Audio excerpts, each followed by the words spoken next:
जो कल आपां सांझ पाली एक रस व्यापकता दी लगातार दी कि जदों कार शब्द आउंदा है ते ये पिछेतर है संस्कृत भाषा दा किसी भी शब्द दे पिछे लगे तां जिवें आपां अखर विचारे सन जिस तरह अखर है चनतकार जां आपां कहने लगातार ते जिथे कार ए आ ते रा दी आवाज़ आउंदी है ਉਹਦਾ ਭਾਵ ਹੁੰਦਾ ਹੈ ਕਿ ਜਿਹੜੀ ਗੱਲ ਜਿਹੜੀ ਘਟਨਾ ਜਾਂ ਜੋ ਧੁਨ ਆਵਾਜ਼ ਲਗਾਤਾਰ ਪੈਦਾ ਹੋ ਰਹੀ ਹੈ ਇਸੇ ਤਰ੍ਹਾਂ ਹੀ ਸ਼ਬਦ ਚਨਤਕਾਰ ਹੈ।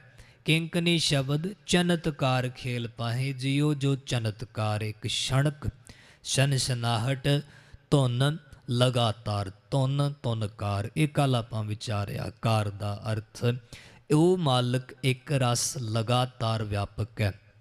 ਜਦੋਂ ਕਿਸੇ ਆਵਾਜ਼ ਨੂੰ ਕਿਸੇ ਧੁਨ ਨੂੰ ਇਸ ਤਰ੍ਹਾਂ ਬਿਆਨਣਾ ਹੈ ਕਿ ਉਹ ਲਗਾਤਾਰ ਹੈ ਜਾਂ ਨਿਰੰਤਰ ਹੈ ਤੇ ਫਿਰ ਉਸ ਨਾਲ ਕਾਰ ਲਫ਼ਜ਼ ਜੁੜਦਾ।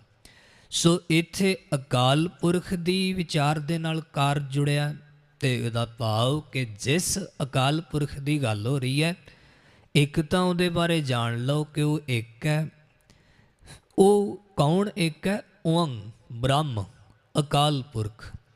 ਉਸ ਦੇ ਵੱਖ-ਵੱਖ ਨਾਮ ਰੱਖੇ ਜਾਣਗੇ ਤੇ ਉਸ ਇੱਕ ਨੂੰ ਹੀ ਓੰ ਆਖਿਆ ਹੈ। ਉਸ ਓੰ ਦੀ ਇਹ ਖੂਬੀ ਹੈ ਕਿ ਉਹ ਇੱਕ ਹੀ ਹੈ, ਦੋ ਨਹੀਂ ਹਨ ਜਾਂ ਉਸ ਜਿਹਾ ਹੋਰ ਕੋਈ ਨਹੀਂ। ਇੱਕ ਓਂਕਾਰ ਲਗਾਤਾਰ, ਉਹ ਨਿਰੰਤਰ ਹੈ, ਘੱਟ ਜ਼ਿਆਦਾ ਨਹੀਂ ਹੈ, ਕਦੇ ਜ਼ਿਆਦਾ ਕਦੇ ਥੋੜਾ, ਇਸ ਤਰ੍ਹਾਂ ਨਹੀਂ ਹੈ, ਨਿਰੰਤਰਤਾ ਹੈ ਉਸ ਵਿੱਚ। ਇੱਕ ਰਸ ਵਿਆਪਕ ਹੈ ਸਾਰਿਆਂ ਵਿੱਚ। ਸਤਨਾਮ ਉਹਦਾ ਨਾਮ ਸਦੀਵੀ ਹੋਂਦ ਵਾਲਾ ਹੈ, ਸਦਾ ਰਹਿਣ ਵਾਲਾ ਹੈ।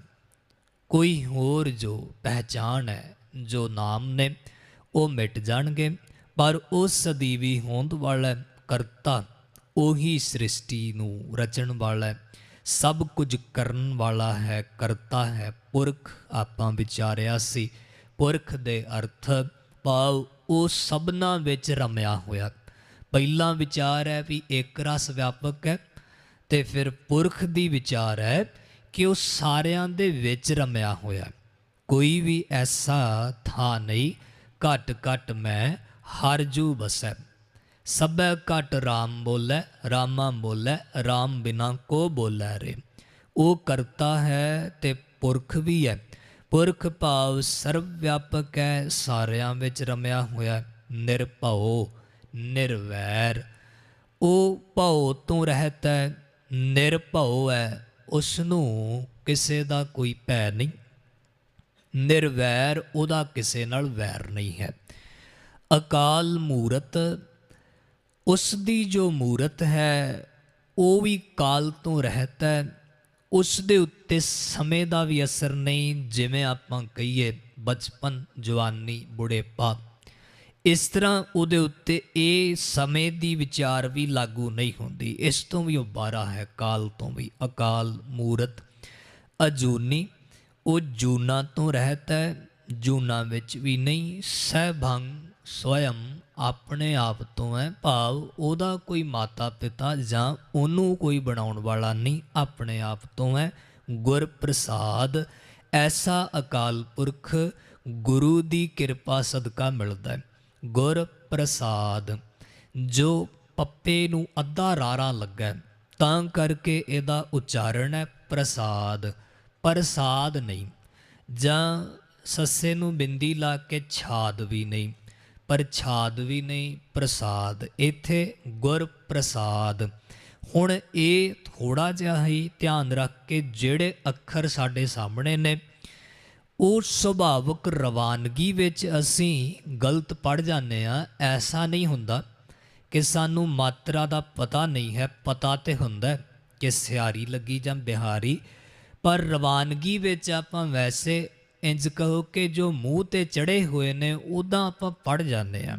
ਜੇ ਸਹੀ ਢੰਗ ਨਾਲ ਜੇ ਵਿਚਾਰੀਏ ਕਿ ਅਸਲ ਵਿੱਚ ਕਿਵੇਂ ਪੜ੍ਹਨਾ ਹੈ ਤੇ ਜਿਵੇਂ ਜੋ ਅੱਖਰ ਜੋ ਮਾਤਰਾਵਾਂ ਲੱਗੀਆਂ ਉਸ ਦੀ ਜਾਣਕਾਰੀ ਹੋਣੀ ਤੇ ਉਸ ਤਰ੍ਹਾਂ ਪੜ੍ਹਨਾ। ਉਹ ਆਪਾਂ ਵਿਚਾਰ ਕੱਲ ਵੀ ਕਰ ਲਈ ਕਿ ਇਕੱਲਾ ਐਸਾ ਹੀ ਹੋਵੇ, ਜਾਣਕਾਰੀ ਹੀ ਹੋਵੇ ਮਨੁੱਖ ਨੂੰ, ਪਰ ਉਸ ਜਾਣਕਾਰੀ ਦਾ ਲਾਭ ਵੀ ਤਾਂ ਹੀ ਜੇ ਅਸੀਂ ਜੀਵਨ ਵਿੱਚ ਉਸ ਨੂੰ ਕਮਾਈਏ। ਇਹਨੂੰ ਇੰਝ ਸਮਝੋ ਕਿ ਜਿਵੇਂ ਕਿਸੇ ਨੂੰ ਗਿਆਨ ਬਹੁਤ ਹੈ ਪਾਣੀ ਦੇ ਬਾਰੇ, ਪਾਣੀ ਕਿਵੇਂ ਬਣਿਆ, ਇਹਦੇ ਵਿੱਚ ਤੱਤ ਕੀ ਨੇ, ਪਾਣੀ ਦੇ ਬਾਰੇ ਤੇ ਪੂਰੀ ਕਿਤਾਬ ਲਿਖੇ ਤੇ ਉਸ ਨੂੰ ਪੜ੍ਹੇ, ਸਭ ਜਾਣਦਾ ਹੋਵੇ, ਪਿਆਸ ਲੱਗੇ ਪਾਣੀ ਨੂੰ ਪੀਏ ਨਾ। ਐਸਾ ਕਹੀ ਜਾਏ ਵੀ ਪਾਣੀ ਦੇ ਬਾਰੇ ਤੁਹਾਨੂੰ ਕੀ ਪਤਾ, ਪਾਣੀ ਬਾਰੇ ਤੇ ਮੈਨੂੰ ਪਤਾ, ਮੈਂ ਖੋਜ ਕੀਤੀ ਪਾਣੀ ਤੇ, ਪਾਣੀ ਇਸ ਤਰ੍ਹਾਂ ਹੁੰਦਾ, ਇਵੇਂ ਬਣਿਆ ਦੋ ਗੈਸਾਂ ਦੇ ਸੁਮੇਲ ਨਾਲ, ਉਹ ਹਵਾਵਾਂ ਕਿੱਥੋਂ ਆਈਆਂ ਉਹਦਾ ਵੀ ਦੱਸੇ, ਅੱਗੇ ਉਹ ਪਾਣੀ ਵਿੱਚ ਤੱਤ ਕਿਹੜੇ ਕਿਹੜੇ ਨੇ ਉਹ ਵੀ ਦੱਸੇ। ਸਾਰਾ ਕੁਝ ਅਗਰ ਕਹੀ ਜਾਏ ਪਾਣੀ ਪੀਏ ਹੀ ਨਾ, ਤਾਂ ਐਸਾ ਵੀ ਹੋ ਜਾਂਦਾ ਹੈ ਜਾਂ ਹੋਵੇਗਾ, ਹੁੰਦਾ ਹੈ ਕਿ ਮਨੁੱਖ ਨੂੰ ਅਖਰੀ ਗਿਆਨ ਹੋਵੇ, ਲਗਾ ਮਾਤਰਾ ਅਸੀਂ ਕਹੀਏ ਬਿਲਕੁਲ ਠੀਕ ਸੁਧਾਰ ਕੇ ਅਸੀਂ ਪੜ੍ਹੀਏ, ਬਾਣੀ ਨੂੰ ਵਿਚਾਰੀਏ, ਪਰ ਹਜ਼ੂਰ ਆਖਦੇ ਨੇ ਕਿਆ ਪੜ੍ਹੀਏ ਕਿਆ ਗੁਣੀਐ, ਕਿਆ ਵੇਦ ਪੁਰਾਨਾ ਸੁਣੀਐ, ਪੜ੍ਹੇ ਸੁਨੇ ਕਿਆ ਹੋਈ, ਜੋ ਸਹਿਜ ਨਾ ਮਿਲਿਓ ਸੋਈ। ਤਾਂ ਵੀ ਕੀ ਹੋ ਜਾਏਗਾ, ਜੋ ਗੱਲ ਲਿਖੀ ਹੋਈ ਹੈ ਜੇ ਉਸ ਅਨੁਸਾਰ ਜੀਵਨ ਨਹੀਂ ਬਣਾਇਆ, ਤਾਂ ਇਹ ਆਪਾਂ ਸਾਂਝ ਪਾਈ ਸੀ ਕਿ ਇਹ ਬਹੁਤ ਵੱਡੀ ਵਿਚਾਰ ਹੈ, ਗਿਆਨ ਦੀ ਹੈ ਵੀ ਜੇ ਮਾਤਰਾਵਾਂ ਦਾ ਪੂਰਾ ਨਹੀਂ ਪਤਾ, ਵਿਆਕਰਣ ਪੂਰੀ ਨਹੀਂ ਆਉਂਦੀ, ਤੇ ਮਤਾਂ ਐਸਾ ਅਸੀਂ ਸੋਚੀਏ ਕਿ ਅਸੀਂ ਫਿਰ ਪਾਠ ਕਰਨਾ ਹੀ ਨਹੀਂ, ਗੁਰੂ ਸਾਹਿਬ ਜੀ ਨਾਰਾਜ਼ ਨਹੀਂ ਹੋਣਗੇ। ਇਹ ਅਸਲ ਵਿੱਚ ਬੇਅਦਬੀ ਉਹ ਹੁੰਦੀ ਹੈ ਜੇ ਗੁਰਬਾਣੀ ਨੂੰ ਨਾ ਪੜ੍ਹੀਏ। ਗੁਰਬਾਣੀ ਨੂੰ ਪੜ੍ਹੀਏ, ਭਾਵੇਂ ਉਹਦੇ ਵਿੱਚ ਠੀਕ ਹੈ ਕਿ ਸਾਨੂੰ ਪੂਰਾ ਗਿਆਨ ਨਹੀਂ, ਪਰ ਪੜ੍ਹਨਾ ਜ਼ਿਆਦਾ ਚੰਗੀ ਗੱਲ ਹੈ ਨਾ ਹੀ ਪੜ੍ਹਨਾ, ਪੂਰੀ ਉਮਰ ਨਾ ਬਾਣੀ ਪੜ੍ਹਨਾ, ਇਸ ਡਰ ਤੋਂ, ਕਿਉਂਕਿ ਕਈ ਤਰ੍ਹਾਂ ਦਾ ਭਰਮ ਸੰਗਤ ਵਿੱਚ ਚੱਲਦਾ ਹੈ। ਰੁਮਾਲੇ ਸਾਹਿਬ ਨੂੰ ਅਸੀਂ ਹੱਥ ਨਹੀਂ ਲਾਉਣਾ, ਚੌਰ ਸਾਹਿਬ ਨੂੰ ਹੱਥ ਨਹੀਂ ਲਾਉਣਾ, ਇਸ ਤਰ੍ਹਾਂ ਦੀਆਂ ਵਿਚਾਰਾਂ ਕੋਈ ਉਸ ਰੂਪ ਵਿੱਚ ਮਾਇਨੇ ਨਹੀਂ ਰੱਖਦੀਆਂ ਜਦੋਂ ਮਨੁੱਖ ਇਸ ਨੂੰ ਬੜੇ ਭਿਆਨਕਤਾ ਦੇ ਰੂਪ ਦੇ ਵਿੱਚ ਪੇਸ਼ ਕਰੇ। ਹਾਂ, ਉਹਦੇ ਵਿੱਚ ਠੀਕ ਹੈ, ਮਰਿਆਦਾ ਹੈ, ਇੱਕ ਢੰਗ ਹੈ, ਆਪਣੇ ਵੱਲੋਂ ਚੰਗੇ ਤੋਂ ਚੰਗੇ ਤਰੀਕੇ ਨਾਲ ਉਹ ਸਾਰੀਆਂ ਸੇਵਾਵਾਂ ਨਿਭਾਉਣੀਆਂ ਜਿੰਨਾ ਅਸੀਂ ਕਰ ਸਕੀਏ। ਇਹੀ ਬਾਣੀ ਪੜ੍ਹਨ ਦੇ ਸੰਬੰਧ ਵਿੱਚ ਵਿਚਾਰ ਸਾਂਝ ਆਪਾਂ ਇਹ ਪਾਈ। ਗੁਰ ਪ੍ਰਸਾਦ, ਹੁਣ ਕਹਿਣ ਨੂੰ ਪ੍ਰਸਾਦ ਵੀ ਕੋਈ ਕਹੇ, ਪ੍ਰਸਾਦ ਕਹੇ, ਤੱਤ ਉਹਦੇ ਵਿੱਚ ਇੱਕ ਇਹੀ ਹੈ ਕਿ ਉਸ ਨੂੰ ਮੰਨਿਆ ਕਮਾਇਆ ਕਿੰਨਾ, ਜਾਂ ਜੋ ਆਖਿਆ ਗਿਆ ਉਸ ਅਨੁਸਾਰ ਜੀਵਨ ਬਣਿਆ ਕਿ ਨਹੀਂ। ਹੁਣ ਵੈਸੇ ਚੰਗੀ ਗੱਲ ਹੈ ਜਾਂ ਇੰਜ ਕਹੀਏ ਸਹੀ ਮਾਇਨਿਆਂ ਵਿੱਚ ਜੋ ਲਗਾ ਮਾਤਰਾ ਹਨ ਉਸ ਅਨੁਸਾਰ ਹੀ ਬਾਣੀ ਨੂੰ ਸੁਧਾਰ ਕੇ ਪੜ੍ਹਿਆ ਜਾਏ, ਕਿ ਅਵੇਸਲੇਪਨ ਵਿੱਚ ਜਾਂ ਜਾਣ ਬੁੱਝ ਕੇ ਹੀ ਆਪਾਂ ਕਹੀਏ ਕਿ ਫਿਰ ਕੋਈ ਗੱਲ ਨਹੀਂ ਵੀ ਗਲਤੀਆਂ ਹੀ ਕਰੀ ਜਾਈਏ, ਇੰਜ ਵੀ ਨਹੀਂ ਹੈ। ਮੂਲ ਮੰਤਰ ਦੇ ਅਰਥ ਆਪਾਂ ਵਿਚਾਰੇ। ਹੁਣ ਇਹ ਮੂਲ ਮੰਤਰ ਤੇ ਹੀ ਬਹੁਤ ਲੰਮੀ ਵਿਚਾਰ ਹੋ ਸਕਦੀ ਹੈ, ਜਿੰਨਾ ਵੀ ਇਸ ਨੂੰ ਖੋਲੀ ਜਾਈਏ, ਜਿੰਨਾ ਵੀ ਇਸ ਤੇ ਬੋਲੀ ਜਾਈਏ, ਪਰ ਆਪਾਂ ਕੱਲ ਵੀ ਵਿਚਾਰ ਲਿਆ, ਅੱਜ ਵੀ ਟੂਕ ਮਾਤਰ ਅਖਰੀ ਅਰਥਾਂ ਦੀ ਆਪਾਂ ਸਾਂਝ ਪਾਈ।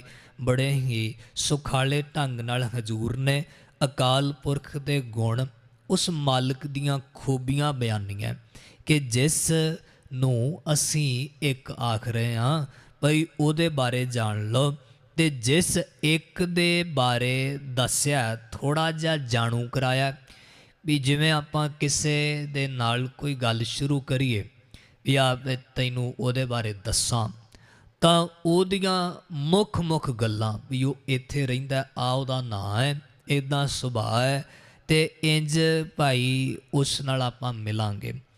ਤੇ ਇਸੇ ਤਰ੍ਹਾਂ ਹਜ਼ੂਰ ਨੇ ਪਹਿਲਾਂ ਤੇ ਮੂਲ ਮੰਤਰ ਰਚਿਆ, ਤੇ ਉਸ ਤੋਂ ਬਾਅਦ ਅਗਲਾ ਜੋ ਅੱਖਰ ਵਰਤਿਆ ਉਹ ਲਿਖਿਆ ਜਪ। ਜਪ ਐਸੇ ਅਕਾਲ ਪੁਰਖ ਨੂੰ ਜਪਣ ਲਈ ਹੁਕਮ ਹੈ।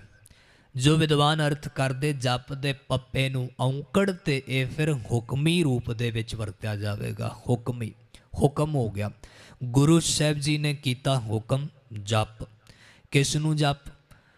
ਹਜੂਰ ਕਹਿੰਦੇ ਜਿਸ ਦੇ ਬਾਰੇ ਤੈਨੂੰ ਮੂਲ ਮੰਤਰ ਵਿੱਚ ਦੱਸ ਦਿੱਤਾ ਹੈ ਤੇ ਉਹਦੇ ਬਾਰੇ ਤੁਹਾਨੂੰ ਹੋਰ ਦੱਸਦੇ ਆ ਵੀ ਕਿਹਨੂੰ ਜਪਣਾ ਹੈ। ਉਹ ਕੌਣ ਹੈ, ਕੀ ਹੈ? ਆਦ ਸੱਚ, ਜੁਗਾਦ ਸੱਚ, ਹੈ ਭੀ ਸੱਚ, ਨਾਨਕ ਹੋਸੀ ਭੀ ਸੱਚ। ਜਿਹੜਾ ਆਦ ਸੱਚ ਮੁੱਢ ਤੋਂ ਹੀ ਸੱਚ ਹੈ, ਮੁੱਢ ਤੋਂ ਹੀ ਹੋਂਦ ਵਾਲਾ ਹੈ। ਜੁਗਾਦ, ਜੁਗਾਂ ਦੇ ਮੁੱਢ ਤੋਂ। ਆਦ ਦਾ ਅਰਥ ਹੁੰਦਾ ਹੈ, ਆਪਾਂ ਜਿਵੇਂ ਆਦ ਕਹਿੰਦੇ, ਆਰੰਭ ਕਹਿੰਦੇ, ਮੁੱਢ, ਜਿੱਥੋਂ ਸ਼ੁਰੂਆਤ ਹੋਈ। ਹੁਣ ਸ਼ੁਰੂਆਤ ਕਿੱਥੋਂ ਹੋਈ? ਗੱਲ ਇਹੀ ਸਭ ਤੋਂ ਵਿਚਿੱਤਰ ਹੈ ਵੀ ਐਸਾ ਹੀ ਨਹੀਂ ਜਾਣਿਆ ਜਾ ਸਕਦਾ ਕਿ ਸ਼ੁਰੂਆਤ ਕਿੱਥੋਂ ਹੋਈ, ਕਦੋਂ ਬ੍ਰਹਮੰਡ ਰਚਿਆ ਗਿਆ। ਅਕਾਲ ਪੁਰਖ ਪਰਮਾਤਮਾ ਦੀ ਹਸਤੀ ਉਹ ਕਦੋਂ ਤੋਂ ਹੈ? ਕਿਉਂਕਿ ਇੱਥੇ ਵਿਚਾਰ ਇੰਜ ਵੀ ਹੈ ਨਾ ਕਿ ਬ੍ਰਹਮੰਡ ਰਚਿਆ, ਇਹਦਾ ਮਤਲਬ ਹੈ ਕਿ ਕਰਤੇ ਨੇ ਇਹ ਰਚਨਾ ਰਚੀ, ਆਪ ਉਹ ਪਹਿਲਾਂ ਹੀ ਹੈ। ਹੁਣ ਆਪ ਉਹ ਪਹਿਲਾਂ ਹੈ ਤੇ ਫਿਰ ਕਿੱਥੇ ਹੈ ਤੇ ਕੀ ਹੈ? ਉਹਦੇ ਬਾਰੇ ਗੁਰੂ ਸਾਹਿਬ ਜੀ ਨੇ ਇਹੀ ਵਿਚਾਰ ਇੰਨੀ ਕੀ ਖੋਲੀ ਹੈ। ਅਰਬਦ ਨਰਬਦ ਤੰਦੂਕਾਰਾ, ਧਰਨਾ ਗਗਨਾ ਹੁਕਮ ਅਪਾਰਾ, ਨਾ ਦਿਨ ਰਹਿਣ ਨਾ ਚੰਦ ਨਾ ਸੂਰਜ, ਸੁੰਨ ਸਮਾਦ ਲਗਾਏਂਦਾ। ਹਜ਼ੂਰ ਕਹਿੰਦੇ ਉਹਨੂੰ ਇੱਕ ਨਾਮ ਇਸ ਤਰ੍ਹਾਂ ਦੇ ਸਕਦੇ ਹਾਂ ਕਿ ਸੁੰਨ ਹੈ, ਸੁੰਨ ਅਵਸਥਾ।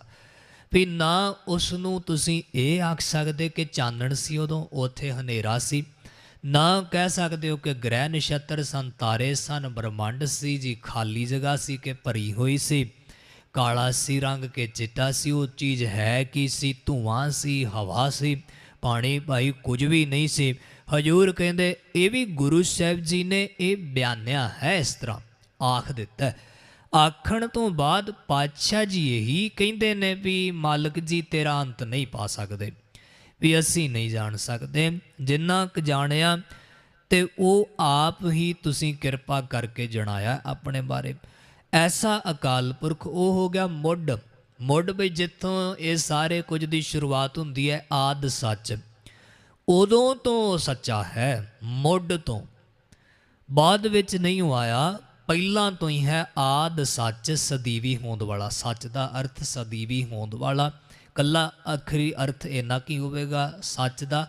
ਹੋਂਦ ਵਾਲਾ, ਹੋਂਦ ਵਾਲਾ ਹੈ, ਸਦਾ ਕਾਇਮ ਰਹਿਣ ਵਾਲਾ। ਆਦ ਸੱਚ, ਜੁਗਾਦ ਸੱਚ, ਜੁਗ ਆਦ, ਜੁਗਾਂ ਦੇ ਵੀ ਮੁੱਢ ਤੋਂ, ਜੁਗਾਂ ਦੇ ਮੁੱਢ ਵਿੱਚ ਵੀ ਉਹ ਸੱਚਾ। ਕਿਉਂਕਿ ਲੋਕਾਈ ਦੇ ਵਿੱਚ ਜਿੰਨਾ ਕੁ ਗਿਆਨ ਸੀ ਉਹ ਇਹੀ ਕਿ 4 ਯੁੱਗ ਨੇ, 4 ਯੁੱਗ ਉਸਨੇ ਬਣਾਏ। ਹਜ਼ੂਰ ਕਹਿੰਦੇ 4 ਯੁੱਗਾਂ ਤੋਂ ਥੋੜ੍ਹਾ ਆਰੰਭ ਹੋਇਆ ਜੀਵਨ। ਤੁਸੀਂ ਐਸਾ ਕਹਿੰਦੇ ਹੋ ਕਿ 4 ਯੁੱਗ ਵੀ ਸਭ ਤੋਂ ਪਹਿਲਾਂ ਤੇ 7 ਯੁੱਗ ਸੀ। 7 ਯੁੱਗ ਦੇ ਵੀ ਸਾਲ ਲਿਖੇ ਤੇ ਵੰਡੇ ਵੀ ਇੰਨੇ ਲੱਖ, ਇਹਦੋਂ ਤੋਂ ਸ਼ੁਰੂ ਹੋ ਗਿਆ। ਅੱਗੇ ਭਾਈ ਫਿਰ ਦੁਆਪਰ, ਤ੍ਰੇਤਾ, ਕਲ ਯੁੱਗ ਵੀ 4 ਹੋ ਗਏ। ਹਜ਼ੂਰ ਕਹਿੰਦੇ ਵੀ ਇੰਨਾ ਕੁ ਹੀ ਕਿਉਂ? ਇਹ ਐਸਾ ਫਿਰ ਤੁਸੀਂ ਤੈਅ ਕਰ ਰਹੇ ਹੋ ਕਿ ਪਹਿਲਾ ਕੋਈ ਯੁੱਗ ਸੀ ਤੇ ਪਹਿਲਾ ਯੁੱਗ ਇੰਨੇ ਕੁ ਸਮੇਂ ਪਹਿਲਾਂ ਸ਼ੁਰੂ ਹੋਇਆ ਸੀ, ਇੰਨੇ ਲੱਖ ਸਾਲ ਪਹਿਲਾਂ ਉਹ ਵੰਡਿਆ ਹੋਇਆ। ਉਹਨਾਂ ਗ੍ਰੰਥਾਂ ਵਿੱਚ ਜਿੱਥੇ ਇਹ ਵਿਚਾਰ ਹੈ ਉਹਦੇ ਵਿੱਚ ਇਹ ਵੀ ਹੈ ਕਿ ਕਿੰਨੇ ਲੱਖ ਸਾਲ ਦਾ ਕਿਹੜਾ ਯੁੱਗ ਹੈ। ਹੁਣ ਨਾਨਕ ਜੀ ਉਸ ਤੋਂ ਵੀ ਪਿੱਛੇ ਦੀ ਗੱਲ ਕਰਦੇ ਨੇ ਕਿ ਭਾਈ ਮੁੱਢ ਵਿੱਚ ਚਲੇ ਜਾਓ ਤੇ ਅਸੀਂ ਮੁੱਢ ਵਿੱਚ ਆਪਣੀ ਸੁਰਤ ਲੈ ਕੇ ਜਾਈਏ ਤੇ ਉਸ ਉੱਥੇ ਸੁਰਤ ਲੈ ਜਾ ਕੇ ਜੇ ਅਸੀਂ ਕਹੀਏ ਕਿ ਇੱਥੋਂ ਆਰੰਭ ਹੁੰਦਾ ਹੈ, ਗੱਲ ਉਹ ਵੀ ਅਧੂਰੀ ਹੈ। ਪਰ ਉੱਥੇ ਤੱਕ ਪਹੁੰਚ ਕੇ ਵੀ ਕੋਈ ਐਸਾ ਨਹੀਂ ਕਹਿ ਸਕਦਾ ਕਿ ਕਿਨਾਰਾ ਇਹ ਵਾਲਾ ਹੈ, ਕਿਉਂਕਿ ਹਜ਼ੂਰ ਕਹਿੰਦੇ ਨੇ ਪਾਰਾਵਾਰ, ਉਸ ਦਾ ਆਰਾ ਪਾਰ ਹੀ ਕੋਈ ਨਹੀਂ ਹੈ, ਕਿਨਾਰਾ ਹੀ ਕੋਈ ਨਹੀਂ। ਸ਼ੁਰੂਆਤ ਕਿੱਥੋਂ ਹੈ ਤੇ ਅਖੀਰ ਕਿੱਥੇ ਹੈ? ਪਰ ਫਿਰ ਵੀ ਹੁਣ ਅਕਾਲ ਪੁਰਖ ਦੇ ਬਾਰੇ ਲੋਕਾਈ ਨੂੰ ਦੱਸਿਆ, ਉਸ ਦੇ ਕਿਰਤਮ ਨਾਮ ਵੀ ਨੇ, ਗੁਣ ਨੇ ਕਿ ਭਾਈ ਉਹ ਨਿਰਭਉ ਹੈ, ਨਿਰਵੈਰ ਹੈ, ਅਜੂਨੀ ਹੈ, ਜੂਨਾ ਵਿੱਚ ਨਹੀਂ ਆਉਂਦਾ, ਆਪਣੇ ਆਪ ਤੋਂ ਹੈ। ਐਸਾ ਪਰਮਾਤਮਾ ਗੁਰ ਪ੍ਰਸਾਦ, ਗੁਰੂ ਦੀ ਕਿਰਪਾ ਸਦਕਾ ਮਿਲਦਾ। ਐਸੇ ਅਕਾਲ ਪੁਰਖ ਦੇ ਬਾਰੇ ਗੁਰੂ ਸਾਹਿਬ ਕਹਿੰਦੇ ਆਦ ਸੱਚ, ਜੁਗਾਦ ਸੱਚ, ਉਹ ਮੁੱਢ ਤੋਂ ਸਦਾ ਹੋਂਦ ਵਾਲਾ ਹੈ। ਜੁਗਾਂ ਦੇ ਵੀ ਮੁੱਢ ਤੋਂ ਸਦਾ ਹੋਂਦ ਵਾਲਾ ਹੈ ਵੀ ਸੱਚ, ਚੱਲ ਰਹੇ ਸਮੇਂ ਵਿੱਚ ਵੀ ਉਹੀ ਹੈ, ਉਹਦੀ ਹੀ ਹੋਂਦ ਹੈ। ਨਾਨਕ ਹੋਸੀ ਵੀ ਸੱਚ, हे नानक आख अगे भी ओही सच्चा होवेगा, ओही थिर रहेगा, ओही सदीवी होंद वाला होवेगा, होर कोई नहीं। ये जो दिसदा पसारा है ये सदा होंद वाला नहीं है। ਇਹਦੇ ਵਿੱਚ ਹੁਣ ਜੇ ਤੇ ਨਿਜਤਾ ਛੋਟੇ ਰੂਪ ਵਿੱਚ ਗੱਲ ਕਰੀਏ, ਬਰੀਕੀ ਦੇ ਵਿੱਚ, ਤੇ ਫਿਰ ਛੋਟੇ ਰੂਪ ਦੀ ਗੱਲ ਇੱਦਾਂ ਹੀ ਹੈ ਕਿ ਮੰਨ ਲਓ ਜਿਵੇਂ ਕੱਪੜਾ, ਸਾਡਾ ਸਰੀਰ, ਆਪਾਂ ਇੰਜ ਵਿਚਾਰਦੇ ਹਾਂ ਵੀ ਇਹ ਜੋ ਅੱਜ ਹੈ ਉਹ ਕੱਲ੍ਹ ਨਹੀਂ। ਹੋਰ ਇਹਦੇ ਅੰਦਰ ਝਾਕ ਲਓ ਤੇ ਜਿਹੜਾ ਛੋਟਾ ਜਿਹਾ ਸੈੱਲ ਹੈ, ਕਿੰਨੇ ਹੀ ਸੈੱਲ ਨੇ, ਤੇ ਉਹ ਇੱਕ ਜੋ ਹੈ ਉਹ ਬਦਲਦਾ ਹੀ ਰਹਿੰਦਾ। ਐਸਾ ਨਹੀਂ ਵੀ ਉਹ ਇੱਕ ਥਾਂ ਥਿਰ ਹੈ ਜਾਂ ਓਨਾ ਕੀ ਹੈ। ਤੇ ਫਿਰ ਕੁਦਰਤ ਦੀ ਰਚਨਾ ਐਸੀ ਹੈ ਕਿ ਜੋ ਸੈੱਲ ਬਣਿਆ ਪਹਿਲੇ ਦਿਨ ਤੋਂ, ਉਹ ਅੱਗੇ ਤੋਂ ਅੱਗੇ ਜਿੰਨਾ ਡਿਵਾਈਡ ਹੁੰਦਾ ਜਾਏਗਾ, ਜਿੰਨਾ ਬਣਦਾ ਜਾਏਗਾ, ਉਹਨੇ ਆਪਣੇ ਆਪ ਹੀ ਕਮਜ਼ੋਰ ਹੋਈ ਜਾਣਾ। ਐਸੀ ਕੋਈ ਤਾਕਤ ਨਹੀਂ ਕਿ ਉਸ ਨੂੰ ਪਹਿਲੇ ਵਾਂਗ ਹੀ ਬਰਕਰਾਰ ਰੱਖੇ। ਇਹੀ ਬਜ਼ੁਰਗ ਹੋਣਾ ਕਿ ਕੋਈ ਐਸੀ ਚੀਜ਼ ਨਹੀਂ ਬਣੀ ਅਜੇ ਤੱਕ, ਐਸਾ ਕੁਝ ਨਹੀਂ ਹੈ। ਇਹ ਕੁਦਰਤ ਦੇ ਵਿੱਚੋਂ ਖੋਜਣ ਦੀ ਕੋਸ਼ਿਸ਼ ਵੀ ਹੁੰਦੀ, ਵੀ ਵਿਚਾਰ ਇਸ ਤਰ੍ਹਾਂ ਹੈ ਖੋਜਣ ਦੀ ਕਿ ਜੋ ਛੋਟਾ ਬੱਚਾ ਹੈ ਕਿ ਜਿਵੇਂ ਉਹਦਾ ਨਿਰਮਾਣ ਹੋਇਆ, ਵਿਗਿਆਨੀ ਕਹਿੰਦੇ ਵੀ ਅਸੀਂ ਉੱਦਾਂ ਕਰ ਲਈਏ ਕਿ ਚਲੋ ਉਹ ਜੋ ਉਹਦੇ ਸਰੀਰ ਵਿੱਚ ਉਹਦਾ DNA ਹੈ, ਜੋ ਉਹਦੀ ਤਾਕਤ ਹੈ, ਉਹਦੇ ਅੰਦਰ ਜਿਹੜੇ ਸੈੱਲ ਨੇ, ਕੋਸ਼ਿਕਾਵਾਂ ਜਿਹਨੂੰ ਕਹਿੰਦੇ ਆ, ਉਹ ਉੱਦਾਂ ਦੀਆਂ ਹੀ ਅਸੀਂ ਫਿਰ ਉਹ ਤਾਕਤਾਂ ਬਾਅਦ ਵਿੱਚ ਦੇਈ ਜਾਵਾਂਗੇ ਸਰੀਰ ਨੂੰ ਕਿ ਜੋ ਖੁਰਾਕ ਉਹਦੀ ਪਹਿਲਾਂ, ਜਿਵੇਂ ਉਹ ਤਾਕਤ ਉਹਨੂੰ ਪਹਿਲਾਂ ਜੋ ਦਿੱਤੀ ਆ ਕੁਦਰਤ ਨੇ, ਅਸੀਂ ਬਾਹਰੋਂ ਉਹ ਦੇਵਾਂਗੇ ਤੇ ਮਨੁੱਖ ਬੁੱਢਾ ਨਹੀਂ ਹੋਵੇਗਾ। ਐਸਾ ਕਰ ਨਹੀਂ ਸਕਦੇ ਕਿਉਂਕਿ ਇਹ ਕੁਦਰਤ ਦਾ ਨਿਯਮ ਹੈ ਕਿ ਜਿਵੇਂ ਜਿਵੇਂ ਉਹ ਅੱਗੇ ਵਧੀ ਜਾਏਗਾ ਉਹਨੇ ਕਮਜ਼ੋਰ ਹੋਣਾ ਹੀ ਹੋਣਾ। ਉਸ ਨੂੰ ਜਿਵੇਂ ਆਪਾਂ ਕਹੀਏ ਵੀ ਮੈਂ 2 ਰੋਟੀਆਂ ਖਾ ਕੇ ਠੀਕ ਰਹਿਣਾ, ਤੇ ਮਨੁੱਖ ਅੱਗੇ ਕਹੇ ਵੀ ਫਿਰ ਮੈਂ ਇਹੀ ਚੀਜ਼ ਕਰੀ ਜਾਵਾਂਗਾ, ਵੀ ਫਿਰ ਮੈਂ 2 ਖਾਈ ਜਾਵਾਂ ਤੇ ਮੈਂ ਠੀਕ ਹੀ ਰਵਾਂਗਾ। ਇੰਜ ਨਹੀਂ, ਇਹ ਉਦਾਹਰਣ ਹੈ। ਵੀ ਕੋਈ ਕਹੇ ਮੈਂ ਆਹ ਵਾਲੀ ਦਵਾਈ ਖਾ ਕੇ ਮੈਂ ਠੀਕ ਹੈ, ਬਜ਼ੁਰਗੀ ਨੂੰ ਮੈਂ ਰੋਕ ਲਿਆ, ਪਰ ਐਸਾ ਹੈ ਹੀ ਨਹੀਂ। ਕੋਈ ਐਸੀ ਚੀਜ਼ ਨਹੀਂ ਹੈ ਕਿ ਜਿਹਨੂੰ ਤੁਸੀਂ ਬਰਕਰਾਰ ਰੱਖੋਗੇ। ਇਹ ਆਪਣੇ ਸਰੀਰ ਦੀ ਗੱਲ ਹੋ ਗਈ। ਹੁਣ ਕਿ ਸਦੀਵੀ ਹੋਂਦ ਵਾਲਾ ਇਹਦੇ ਵਿੱਚ ਕੌਣ ਹੈ? ਪਰਮਾਤਮਾ। ਹੋਰ ਵੱਡੇ ਰੂਪ 'ਚ ਗੱਲ ਕਰ ਲਓ ਬਹੁਤੇ ਖਿਲਾਰੇ ਦੀ, ਬ੍ਰਹਮੰਡ ਦੀ, ਕਿ ਇਹਦੇ ਵਿੱਚ ਚੰਦ, ਸੂਰਜ, ਗ੍ਰਹਿ, ਨਛੱਤਰ, ਜਿੰਨਾ ਕੁਝ ਵੀ ਹੈ ਉਹ ਸਦਾ ਹੀ ਬਦਲ ਰਿਹਾ। ਹੁਣ ਕੁਝ ਚੀਜ਼ਾਂ ਸਾਨੂੰ ਛੇਤੀ ਪਤਾ ਲੱਗ ਰਹੀਆਂ ਨੇ ਕਿ ਬਦਲ ਰਹੀਆਂ। ਸੈੱਲਾਂ ਦਾ ਸਾਨੂੰ ਛੇਤੀ ਪਤਾ ਲੱਗ ਰਿਹਾ ਵੀ ਬਦਲ ਰਹੇ ਨੇ। ਅੰਦਰ ਝਾਤੀ ਮਾਰ ਲਈ, ਦੇਖ ਲਿਆ ਮਨੁੱਖ ਨੇ, ਹਾਂ ਵੀ ਨਿਰੰਤਰ ਬਣਦੇ ਤੇ ਟੁੱਟਦੇ ਨੇ। ਚਲੋ ਕੱਪੜੇ ਦੀ ਗੱਲ ਕਰ ਲਈਏ ਤਾਂ ਕੱਪੜੇ ਦਾ ਸਾਨੂੰ ਇੰਝ ਹੈ ਵੀ ਅੱਜ ਨਵਾਂ ਸਮਾਇਆ ਸੀ ਤੇ ਸਾਲ ਵਿੱਚ ਪਤਾ ਲੱਗਿਆ, 2 ਸਾਲ 'ਚ ਪਤਾ ਲੱਗਿਆ ਪੁਰਾਣਾ ਹੋ ਗਿਆ, ਪਾਟ ਗਿਆ, ਵੀ ਇਹ ਜਰਜਰਾ ਹੋ ਗਿਆ। ਜਾਂ ਇੱਦਾਂ ਕਈ ਚੀਜ਼ਾਂ ਨੇ ਜਿਵੇਂ ਦਰਖਤ ਨੇ। ਹੋਰ ਆਪਾਂ ਅੱਗੇ ਚਲੇ ਜਾਈਏ ਵੀ ਸੂਰਜ ਹੈ ਤੇ ਉਹ ਛੇਤੀ ਨਹੀਂ ਹੈ ਸਾਨੂੰ ਐਸਾ ਲੱਗੇ ਕਿ ਨਹੀਂ ਇਹ ਤਾਂ ਸਦਾ ਰਹਿੰਦਾ, ਕਾਇਮ ਹੀ ਰਹਿੰਦਾ। ਪਰ ਗੁਰੂ ਸਾਹਿਬ ਕਹਿੰਦੇ ਨਾ ਸੂਰ ਸੱਸ ਮੰਡਲੋ, ਨਾ ਸਪਤ ਦੀਪ ਨਹਿ ਜਲੋ, ਅੰਨ ਪਾਉਣ ਥਿਰ ਨਾ ਕੋਈ, ਏਕ ਤੂੰ ਹੀ ਏਕ ਤੂੰ ਹੀ। ਨਾ ਸੂਰਜ ਨਾ ਚੰਦ, ਹਜੂਰ ਕਹਿੰਦੇ ਸਾਰੇ ਮਿਟਣ ਵਾਲੇ ਨੇ, ਇਹਨਾਂ ਵਿੱਚੋਂ ਕੋਈ ਵੀ ਥਿਰ ਨਹੀਂ ਹੈ। ਹੁਣ ਵਿਗਿਆਨੀ ਉਸ ਗੱਲ ਨੂੰ ਅੱਜ ਖੋਜ ਕੇ ਕਹਿੰਦੇ ਨੇ, ਹਾਂ ਕਹਿੰਦੇ ਵੀ ਇਹ ਕਦੇ ਨਾ ਕਦੇ ਮੁੱਕਣਗੇ, ਜਾਂ ਘਟਣਗੇ ਜਾਂ ਟੁੱਟਣਗੇ। ਤੇ ਫਿਰ ਉਹ ਵਿਚਾਰਦੇ ਨੇ ਕਿ ਕੁਝ ਵੀ ਇੱਕ ਸਮਾਨ ਥਿਰ ਨਹੀਂ ਹੈ। ਜੇ ਵੇਖੀਏ ਸਾਰਾ ਕੁਝ ਬਦਲੀ ਜਾਂਦਾ। ਜੋ ਸਰੀਰ ਮੇਰਾ ਕੱਲ੍ਹ ਹੈ ਉਹ ਅੱਜ ਨਹੀਂ ਹੈ, ਜੋ 2 ਸਾਲ ਪਹਿਲਾਂ ਸੀ ਉਹ ਅੱਜ ਨਹੀਂ ਹੈ, ਜੋ ਇਸੇ ਹੀ ਪਲ ਹੈ ਹੁਣੇ ਹੀ ਇੱਕ ਪਲ ਪਹਿਲਾਂ ਉਹ ਹੁਣ ਨਹੀਂ ਹੈ। ਉਹਦਾ ਅਰਥ ਹੋ ਗਿਆ ਵੀ ਬਾਕੀ ਕੁਝ ਵੀ ਥਿਰ ਨਹੀਂ ਹੈ, ਬਾਕੀ ਕੁਝ ਵੀ ਸੱਚ ਨਹੀਂ ਹੈ। ਇਸ ਨੂੰ ਕਿਹਾ ਜਾਂਦਾ ਸੱਚ ਤੇ ਕੂੜ। ਇਸ ਆਧਾਰ ਤੇ ਕਿਹਾ ਜਾਂਦਾ ਜਗ ਰਚਨਾ ਸਭ ਝੂਠ ਹੈ। ਉਂਝ ਥੋੜ੍ਹਾ ਗੁਰੂ ਸਾਹਿਬ ਕਹਿ ਰਹੇ ਨੇ ਵੀ ਅਨੰਦਪੁਰ ਸਾਹਿਬ ਤੇ ਹਮਲਾ ਹੋ ਰਿਹਾ ਤੇ ਉੱਥੇ ਸ਼ਬਦ ਪੜ੍ਹੋ ਜਗ ਰਚਨਾ ਸਭ ਝੂਠ ਹੈ। ਇਹ ਜਗਤ ਦੀ ਰਚਨਾ ਤੇ ਸਾਰੀ ਝੂਠੀ ਹੈ। ਤੇ ਫਿਰ ਪਾਤਸ਼ਾਹ ਜੀ ਤੁਸੀਂ ਕਿਉਂ ਕਿਰਪਾਨਾਂ ਤਿਆਰ ਕੀਤੀਆਂ? ਤੁਸੀਂ ਫਿਰ ਹਮਲਾ ਨਾ ਰੋਕੋ। ਸੋ ਮਾਫ ਕਰਨਾ, ਇੱਥੇ ਵਿਚਾਰ ਹੈ ਸਮਝਣ ਵਾਲੀ ਕਿ ਜਗ ਰਚਨਾ ਝੂਠ ਕਿਉਂ ਹੈ ਸੱਚੇ ਦੇ ਮੁਕਾਬਲੇ ਤੇ। ਸਤਿਗੁਰੂ ਧੰਨ ਗੁਰੂ ਨਾਨਕ ਪਾਤਸ਼ਾਹ ਜੀ ਜੋ ਇੱਥੇ ਬਖਸ਼ਿਸ਼ ਕਰ ਰਹੇ ਨੇ ਉਹ ਹੈ ਆਦ ਸੱਚ, ਜੁਗਾਦ ਸੱਚ, ਹੈਪੀ ਸੱਚ, ਨਾਨਕ ਹੋਸੀ ਪੀ ਸੱਚ। ਹੁਣ ਭਾਵ ਅਰਥ ਸੱਚ ਸੱਚਾ, ਤੇ ਇਸ ਸੱਚੇ ਦੇ ਮੁਕਾਬਲੇ ਤੇ ਸਾਰਾ ਕੁਝ ਹੀ ਝੂਠ ਹੈ। ਵੈਸੇ ਇਹਨੂੰ ਆਪਾਂ ਪਹਿਲਾਂ ਵੀ ਵਿਚਾਰ ਲਿਆ ਕਿ ਇਸ ਨੂੰ ਕਹਾਣੀਕਾਰ ਇਵੇਂ ਲਿਖਦਾ ਹੈ ਕਿ ਜਦੋਂ ਇੱਕ ਗੁਰੂ ਇਹ ਵਾਲਾ ਗਿਆਨ ਦੇਵੇ, ਉਹ ਕਹੇ ਕਿ ਇਹ ਸਭ ਜਗਤ ਝੂਠਾ ਹੈ, ਸੁਪਨਾ ਹੈ, ਕਿ ਇਹ ਜਗਤ, ਇਹ ਜੀਵਨ ਸੁਪਨੇ ਦੇ ਨਿਆਈ ਹੈ, ਤੇ ਜਗ ਜੀਵਨ ਕੈਸਾ ਸੁਪਨੇ ਜੈਸਾ। ਉਸ ਹਾਲਤ ਵਿੱਚ ਜਦੋਂ ਉਹ ਇਹ ਉਪਦੇਸ਼ ਦੇਵੇ, ਤੇ ਇਸ ਉਪਦੇਸ਼ ਤੋਂ ਬਾਅਦ ਉਹਨੇ ਕਿਹਾ ਕਿ ਠੀਕ ਹੈ, ਚੇਲੇ ਨੇ, ਸੁਣਨ ਵਾਲੇ ਨੇ ਸੁਣਿਆ, ਸਮਝਿਆ, ਸਮਝਣ ਤੋਂ ਬਾਅਦ ਉਹ ਬੈਲ ਖੋਲ ਦਿੰਦਾ। ਜਿਹੜਾ ਬੈਲ ਮਾਰਦਾ, ਉਹ ਪਸ਼ੂ, ਉਹ ਢੱਗਾ, ਉਹ ਬਲਦ ਦੌੜਿਆ, ਤੇ ਗੁਰੂ ਕਹੇ ਵੀ ਕਿਉਂ ਖੋਲਿਆ? ਵੀ ਤੈਨੂੰ ਨਹੀਂ ਪਤਾ ਕਿ ਇਹ ਮਾਰਦਾ, ਇਹਨੂੰ ਤੇ ਬੰਨ੍ਹ ਕੇ ਰੱਖੀਦਾ, ਇਹ ਬੜਾ ਵਿਗੜਿਆ ਹੋਇਆ।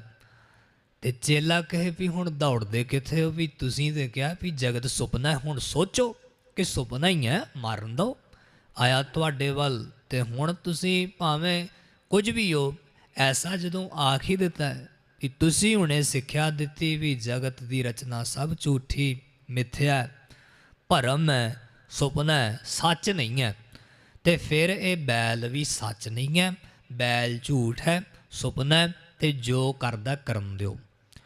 ਹੁਣ ਵਿਚਾਰ ਇੱਥੇ ਇਹ ਇੰਨੀ ਕੀ ਨਹੀਂ ਹੈ, ਵਿਚਾਰ ਇੱਥੇ ਧਰਮ ਦੀ ਬਹੁਤ ਤਰੀਕਿਆਂ ਦੀ ਹੈ ਕਿ ਇਸ ਤਰ੍ਹਾਂ ਦੀ ਵਿਚਾਰ ਦੀ ਅਸੀਂ ਦੁਰਵਰਤੋਂ ਵੀ ਕਰਦੇ ਹਾਂ, ਤੇ ਕਈ ਵਾਰੀ ਧਰਮ ਦੀਆਂ ਵਿਚਾਰਾਂ ਨੂੰ ਇੰਨਾ ਜ਼ਿਆਦਾ ਅਸੀਂ ਘੁਮਾ ਕੇ ਪੇਸ਼ ਕਰਦੇ ਹਾਂ ਕਿ ਮਾਨੋ ਜਿਵੇਂ ਗੁਰੂ ਸਾਹਿਬ ਜੀ ਨੇ ਐਸਾ ਕਹਿ ਦਿੱਤਾ ਹੈ ਵੀ ਧਰਤੀ ਤੇ ਛੱਡ ਦਿਓ, ਜੀਵਨ ਜੀਓ ਹੀ ਨਾ, ਇਹ ਸਭ ਮੋਹ ਮਾਇਆ ਝੂਠ ਹੀ ਹੈ, ਪਰਿਵਾਰ ਵੀ ਝੂਠ ਹੈ, ਕੱਖ ਨਾ ਕਰੋ, ਬਸ ਬੰਦਗੀ ਬੰਦਗੀ, ਨਾਮ ਨਾਮ, ਬਸ ਇਹੀ ਕੁਝ ਪਰਮਾਤਮਾ ਨੇ ਦੱਸਿਆ। ਜੋ ਆਪਾਂ ਗੱਲ ਕਰਦੇ ਹਾਂ ਸਾਰੀ ਬਾਣੀ ਦੀ, ਤੇ ਸਾਰੀ ਬਾਣੀ ਦਾ ਜਿਹੜਾ ਸਾਰ ਹੈ ਉਹ ਹੈ ਜੀਵਨ ਜੁਗਤ। ਤੁਹਾਨੂੰ ਜ਼ਿੰਦਗੀ ਦਿੱਤੀ, ਜੇ ਇੰਨਾ ਹੀ ਇਹ ਸਾਰਾ ਕੁਝ ਖਰਾਬ ਹੁੰਦਾ ਤੇ ਫਿਰ ਪਰਮਾਤਮਾ ਜੀਵਨ ਦੇਵੇ ਹੀ ਨਾ, ਗੱਲ ਹੀ ਮੁਕਾਵੇ। ਹਜੂਰ ਕਹਿੰਦੇ ਨੇ ਵੀ ਜੀਵਨ ਬੜਾ ਕੀਮਤੀ, ਦੇਹੀ ਬੜੀ ਕੀਮਤੀ। ਬਹੁਤ ਸੁੰਦਰ ਸਰੀਰ ਭਾਈ ਤੈਨੂੰ ਮਿਲਿਆ, ਜੀਵਨ ਤੈਨੂੰ ਮਿਲਿਆ, ਬੜਾ ਚੰਗਾ ਮਿਲਿਆ, ਹੋਰਾਂ ਨਾਲੋਂ ਕਿਤੇ ਉੱਤਮ ਹੈ। ਤੇ ਪਾਤਸ਼ਾਹ ਕਹਿੰਦੇ ਨੇ ਮੈਂ ਇਸ ਨੂੰ ਸੰਭਾਲ, ਚੰਗੇ ਤਰੀਕੇ ਦੇ ਨਾਲ ਵਰਤ, ਤੈਨੂੰ ਪਦਾਰਥ ਮਿਲੇ, ਧਰਤੀ ਮਿਲੀ, ਤੇ ਤੂੰ ਚੰਗੇ ਤੋਂ ਚੰਗੇ ਢੰਗ ਦੇ ਨਾਲ ਵਰਤਣਾ ਹੈ ਸਾਰੇ ਕੁਝ ਨੂੰ। ਹੁਣ ਇਸ ਤਰ੍ਹਾਂ ਵਿਚਾਰ ਵੱਲ ਫਿਰ ਆਪਾਂ ਮੁੜ ਆਈਏ। ਆਦ ਸੱਚ, ਜੁਗਾਦ ਸੱਚ, ਹੈ ਪੀ ਸੱਚ, ਨਾਨਕ ਹੋਸੀ ਪੀ ਸੱਚ। ਉਹ ਸੱਚਾ ਅਕਾਲ ਪੁਰਖ ਵਾਹਿਗੁਰੂ ਪਰਮਾਤਮਾ, ਉਹ ਹੀ ਐਸਾ ਹੈ ਜੋ ਹੋਂਦ ਵਾਲਾ, ਸਦਾ ਰਹਿਣ ਵਾਲਾ, ਬਾਕੀ ਕੁਝ ਵੀ ਥਿਰ ਨਹੀਂ ਹੈ। ਆਪਾਂ ਜਿਵੇਂ ਸਾਂਝ ਪਾਈ, ਪ੍ਰਮਾਣ ਗੁਰਬਾਣੀ ਦੇ ਹੋਰ ਵੀ ਬਹੁਤ ਸਾਰੇ ਨੇ, ਇਸ ਵਿਸ਼ੇ ਤੇ ਆਪਾਂ ਕਈ ਦਿਨ ਬੋਲ ਸਕਦੇ ਹਾਂ। ਜਿੰਨਾ ਵੀ ਇਸ ਨੂੰ ਵਿਚਾਰੀ ਜਾਓ ਥੋੜਾ ਹੀ ਥੋੜਾ। ਜਪ ਜੀ ਸਾਹਿਬ ਪਾਵਨ ਬਾਣੀ ਹੈ ਹੀ ਐਸੀ ਵਿਚਾਰ। ਇਸ ਦੇ ਅਗਰ 100 ਵਿਦਵਾਨਾਂ ਨੇ ਅਰਥ ਕੀਤੇ ਤੇ 100 ਦੇ 100 ਅਰਥ ਕਰਨ ਤੋਂ ਬਾਅਦ ਕਹਿੰਦੇ ਨੇ ਵੀ ਅਸੀਂ ਕਰਨ ਦੀ ਕੋਸ਼ਿਸ਼ ਹੀ ਕੀਤੀ ਹੈ, ਵੀ ਇੰਨਾ ਅਸੀਮ ਗਿਆਨ ਹੈ ਇਸ ਵਿਚਾਰ ਵਿੱਚ, ਇੰਨਾ ਕੁਝ ਪਰੋ ਦਿੱਤਾ ਹੈ ਵੀ ਜੇ ਅਸੀਂ ਵਾਰ-ਵਾਰ ਕਰੀ ਜਾਈਏ ਅਰਥ, ਤੇ ਵਾਰ-ਵਾਰ ਸਾਨੂੰ ਨਵੀਂ ਤੋਂ ਨਵੀਂ ਵਿਚਾਰ ਇਹਦੇ ਵਿੱਚੋਂ ਮਿਲਦੀ ਜਾਂਦੀ ਹੈ। ਇਹ ਇਸ ਤਰ੍ਹਾਂ ਹੈ ਕਿ ਬਹੁਤ ਵੱਡੇ ਭੰਡਾਰ ਨੂੰ, ਬਹੁਤ ਵੱਡੇ ਗਿਆਨ ਨੂੰ ਨਾਨਕ ਜੀ ਨੇ ਥੋੜ੍ਹੇ ਜਿਹੇ ਸ਼ਬਦਾਂ ਵਿੱਚ ਪਰੋ ਦਿੱਤਾ ਹੈ। ਵਿਆਪਕ ਵਿਚਾਰ ਹੈ ਇਹਦੇ ਵਿੱਚ, ਵਿਆਪਕ, ਬੜੀ ਵਿਸ਼ਾਲ। ਹੁਣ ਇਸ ਲਈ ਆਦ ਸੱਚ, ਜੁਗਾਦ ਸੱਚ ਆਪਾਂ ਜਿੰਨਾ ਵੀ ਵਿਚਾਰੀਏ, ਤੇ ਸਾਂਝ ਆਪਾਂ ਕੱਲ੍ਹ ਵੀ ਪਾਈ ਸੀ ਕਿ ਇਹਦੇ ਵਿੱਚ ਜੋ ਵਿਦਵਾਨਾਂ ਨੂੰ ਪੜ੍ਹਿਆ ਸੁਣਿਆ, ਗੁਰੂ ਸਾਹਿਬ ਜੀ ਦੀ ਕਿਰਪਾ, ਆਪਾਂ ਉਸ ਅਨੁਸਾਰ ਅਰਥ ਵਿਚਾਰ ਰਹੇ। ਮੈਂ ਕੱਲ੍ਹ ਵੀ ਸਾਂਝ ਪਾਈ ਸੀ ਕਿ ਐਸਾ ਨਹੀਂ ਕਿ ਇਹਦੇ ਅਰਥ ਇਸੇ ਤਰ੍ਹਾਂ ਇੰਨੇ ਕੀ ਹਨ, ਬਹੁਤ ਵਿਦਵਾਨਾਂ ਨੇ ਕੀਤੇ ਨੇ।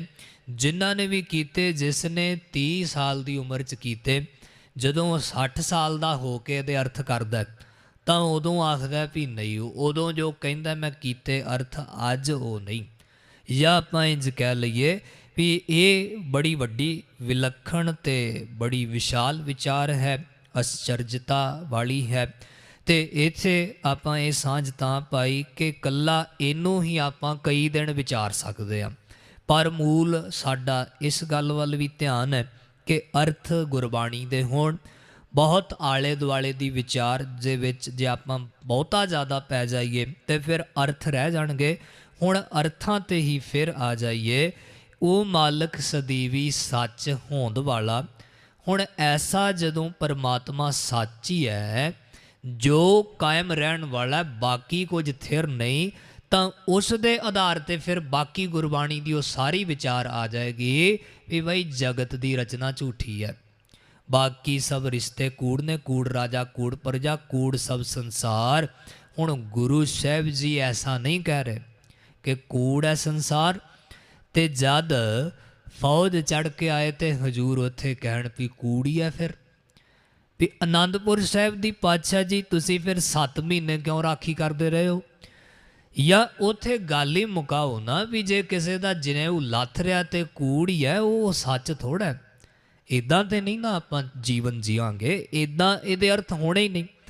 ਔਰ ਐਸਾ ਬਹਾਵ ਵਿੱਚ ਬਹਿ ਕੇ ਕਿਹਾ ਜਾਂ ਕੀਤਾ ਜਾਂਦਾ ਹੈ ਬਹੁਤ ਵੱਡੇ ਪੱਧਰ 'ਤੇ ਕਿ ਮਾਨੋ ਜਿਵੇਂ ਗੁਰੂ ਸਾਹਿਬ ਜੀ ਇਹੀ ਆਖ ਰਹੇ ਨੇ ਵੀ ਸਭ ਕੁਝ ਬਸ ਵਿਅਰਥ ਹੀ ਹੈ, ਅਕਾਰਥ ਹੀ ਬਣਾਇਆ, ਵੀ ਸਰੀਰ ਅਕਾਰਥ ਬਣਾਇਆ, ਜੋ ਪੈਦਾ ਕੀਤਾ ਪਰਮਾਤਮਾ ਨੇ ਉਹ ਅਕਾਰਥ ਹੀ ਹੈ। ਫਿਰ ਆਪਾਂ ਵਿਚਾਰਤੇ ਹੀ ਰਹੀਏ ਕਿ ਐਸਾ ਹੈ ਗੁਰੂ ਸਾਹਿਬ ਜੀ ਨੇ ਕਿਹਾ ਕਿ ਇਹ ਕੂੜ ਹੈ, ਪਰ ਕਦੋਂ ਇਹ ਠੀਕ ਹੈ? ਤਿਨਕਾ ਖਾਦਾ ਪੈਂਦਾ ਮਾਇਆ ਸਭ ਪਵਿੱਤ ਹੈ ਜੋ ਨਾਮ ਹਰ ਰਾਤੇ। ਕਿ ਤੁਸੀਂ ਇਹਦੇ ਵਿੱਚੋਂ ਜਦੋਂ ਸੱਚ ਛੱਡ ਦਿੱਤਾ, ਸੱਚਾ ਨਹੀਂ ਹੈ ਤੁਹਾਡੇ ਅੰਦਰ, ਫਿਰ ਤੁਸੀਂ ਜੋ ਵੀ ਕਰੋ ਉਹ ਕੂੜੀ ਹੈ। ਅਗਰ ਸੱਚ ਤੁਹਾਡੇ ਅੰਦਰ ਹੈ ਫਿਰ ਹਜੂਰ ਕਹਿੰਦੇ ਵੀ ਸਭ ਠੀਕ ਹੈ, ਪਰ ਉਸ ਠੀਕ ਦੇ ਵਿੱਚ ਵੀ ਗੁਰਮਤ ਨਾਲ ਹੀ ਰਹਿਣੀ ਹੈ, ਗੁਰਮਤ ਤੋਂ ਬਾਹਰ ਜਾ ਕੇ ਨਹੀਂ। ਵੀ ਮਤਲਬ ਅਸੀਂ ਐਸਾ ਨਾ ਕਹਿ ਦਈਏ ਵੀ ਕਤਲ ਕੀਤਾ, ਲੁੱਟ ਮਾਰ ਕੀਤੀ ਤੇ ਕਹੀਏ ਸਭ ਠੀਕ ਹੈ, ਕਿਉਂਕਿ ਅਰਥ ਜੋ ਕਰਨੇ ਉਹ ਜੋ ਅੱਜ ਦਾ ਸਮਾਂ ਉਹਦੇ ਵਿੱਚ ਤੇ ਇਹ ਮੁਸ਼ਕਲ ਹੈ ਕਿ ਬਿਨਾਂ ਸਮਝਿਆਂ ਕਿਸੇ ਦੇ ਵਿਚਾਰ ਦੇ ਗਲਤ ਵੀ ਮਤਲਬ ਅੱਜ ਦੇ ਯੁੱਗ ਵਿੱਚ ਬਹੁਤ ਜ਼ਿਆਦਾ ਕੱਢੇ ਜਾਂਦੇ ਨੇ ਵੀ ਠੀਕ ਹੈ ਇੱਦਾਂ ਕਿਉਂ ਬੋਲ ਦਿੱਤਾ, ਆਹ ਕਿਉਂ ਕਹਿ ਦਿੱਤਾ। ਹੁਣ ਆਪਾਂ ਸੂਝਵਾਨ ਸੱਜਣ ਬੈਠੇ ਹਾਂ, ਗੁਰਬਾਣੀ ਦਾ ਗਿਆਨ ਰੱਖਣ ਵਾਲੇ, ਤੇ ਵਿਚਾਰ ਇੱਥੇ ਕਿ ਅਕਾਲ ਪੁਰਖ ਮੁੱਢ ਤੋਂ ਹੋਂਦ ਵਾਲਾ, ਜੁਗਾਂ ਦੇ ਮੁੱਢ ਤੋਂ ਵੀ ਹੋਂਦ ਵਾਲਾ ਹੈ ਵੀ ਸੱਚ, ਚੱਲ ਰਹੇ ਸਮੇਂ ਵਿੱਚ ਵੀ ਹੋਂਦ ਵਾਲਾ, ਨਾਨਕ ਹੋਸੀ ਵੀ ਸੱਚ, ਤੇ ਉਹ ਆਉਣ ਵਾਲੇ ਸਮੇਂ ਵਿੱਚ ਵੀ ਹੋਂਦ ਵਾਲਾ ਹੀ ਰਹੇਗਾ, ਉਸੇ ਨੇ ਕਾਇਮ ਰਹਿਣਾ। ਨਾਨਕ ਕੱਕਾ ਮੁਕਤਾ ਹੈ ਤੇ ਸੰਬੋਧਨ ਹੋ ਗਿਆ ਹੇ ਨਾਨਕ ਆਖ, ਜਿਵੇਂ ਨਾਨਕ ਜੀ ਆਪਣੇ ਆਪ ਦੇ ਵਿੱਚ ਕਹਿ ਰਹੇ ਨੇ ਹੇ ਨਾਨਕ ਆਖ, ਵੀ ਉਹ ਸਦਾ ਸਥਿਰ ਰਹਿਣ ਵਾਲਾ ਹੈ, ਪਹਿਲਾਂ ਵੀ ਤੇ ਹੁਣ ਵੀ ਤੇ ਆਉਣ ਵਾਲੇ ਸਮੇਂ ਦੇ ਵਿੱਚ ਵੀ। ਜਦੋਂ ਇਹ ਆਪਾਂ ਵਿਚਾਰਦੇ ਹਾਂ ਇਸ ਗੁਰਬਾਣੀ ਦੇ ਆਰੰਭਕ ਇਸ ਤੁਕ ਨੂੰ, ਤੇ ਇਸ ਤੋਂ ਪਹਿਲਾਂ ਸਿਰਲੇਖ ਹੋ ਗਿਆ ਜਪ, ਫਿਰ ਆ ਗਿਆ ਇਹ ਸਲੋਕ। ਹੁਣ ਇਹਦਾ ਪਤਾ ਕਿਵੇਂ ਲੱਗਦਾ ਕਿ ਇਹ ਸਲੋਕ ਹੈ? ਇਸ ਨੂੰ ਗੁਰੂ ਸਾਹਿਬ ਜੀ ਨੇ ਆਪ ਹੀ ਸਪਸ਼ਟ ਕੀਤਾ ਹੋਇਆ। ਗੁਰੂ ਸਾਹਿਬ ਜੀ ਨੇ ਸੁਖਮਣੀ ਸਾਹਿਬ ਪਾਵਨ ਬਾਣੀ ਆਪਾਂ ਪੜ੍ਹਦੇ ਹਾਂ ਤੇ ਉਹਦੇ ਵਿੱਚ 16 ਅਸ਼ਟਪਦੀਆਂ ਤੋਂ ਬਾਅਦ ਸਿਰਲੇਖ ਲਿਖਿਆ ਸਲੋਕ। ਸਲੋਕ ਆਦਿ ਸੱਚ ਜੁਗਾਦ ਸੱਚ, ਇਹ ਸਲੋਕ ਉੱਥੇ ਦਰਜ ਹੈ ਤੇ ਇਹਦਾ ਭਾਵ ਹੈ ਕਿ ਇਹ ਸਲੋਕ ਹੈ। ਤੇ ਹੁਣ ਇਸ ਤੋਂ ਪਹਿਲਾਂ ਜਪ ਬਾਣੀ ਦਾ ਨਾਮ ਸਿਰਲੇਖ ਆ ਗਿਆ, ਜਪ, ਜਿਹਨੂੰ ਆਪਾਂ ਸਤਿਕਾਰ ਨਾਲ ਜੀ ਸਾਹਿਬ ਆਖਦੇ ਹਾਂ। ਇਸ ਲਈ ਇਸ ਆਧਾਰ ਤੇ ਵਿਚਾਰ ਕਰਨ ਵਾਲੇ ਵਿਦਵਾਨ ਕਹਿੰਦੇ ਨੇ ਕਿ ਮੂਲ ਮੰਤਰ ਹੋ ਗਿਆ ਗੁਰ ਪ੍ਰਸਾਦ ਤੱਕ, ਇੱਕ ਓਂਕਾਰ ਤੋਂ ਗੁਰ ਪ੍ਰਸਾਦ ਤੱਕ। ਤੇ ਜਦੋਂ ਗੁਰੂ ਸਾਹਿਬ ਜੀ ਨੇ ਗੁਰੂ ਗ੍ਰੰਥ ਸਾਹਿਬ ਜੀ ਦੇ ਵਿੱਚ ਬਾਕੀ ਥਾਵਾਂ ਤੇ ਵੀ ਪੂਰਾ ਮੂਲ ਮੰਤਰ ਵਰਤਿਆ